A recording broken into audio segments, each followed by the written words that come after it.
আসসালামু আলাইকুম। আমি ১ মিনিট কথা বলবো। আপনারা জানেন যে করোনার পর থেকে কিন্তু আপনারা জানেন যে করোনার পর থেকে কিন্তু এইখানে নামাজ পড়া বন্ধ হয়ে গিয়েছিল। এটা স্টেশন প্ল্যাটফর্ম যে মসজিদ, এই মসজিদ কর্তৃক এখানে নামাজ হতো। তো এই করোনার পর থেকে এখানে বন্ধ হয়ে গিয়েছিল। এটা করোনার পর এই ৪-৫ বছরে প্রথম এখানে নামাজ। তো এই নামাজটা বাশার ভাই আরও অনেকেই রয়েছেন যারা এটা এইবার আয়োজন করেছেন। তো এটা করতে গিয়েও অনেক বেগ পোহাতে হয়েছে যে এখানে লোক হবে না এবং অনেক কথাবার্তা বলা হয়েছে।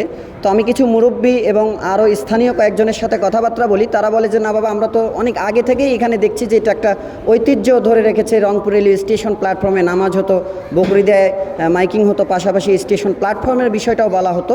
তো ইনশাল্লাহ আগামী থেকেও আপনারা দোয়া করবেন এবং সকলেরই সহযোগিতা চাচ্ছি যাতে আগামীতেও আমরা এই ঐতিহ্যকে ধরে রাখতে পারি এবং এভাবেই যাতে এই স্টেশন প্ল্যাটফর্মের নামাজ ইনশাল্লাহ কিয়ামত পর্যন্ত আমাদের জারি থাকে, এই জন্য দোয়া করবেন সকলেই।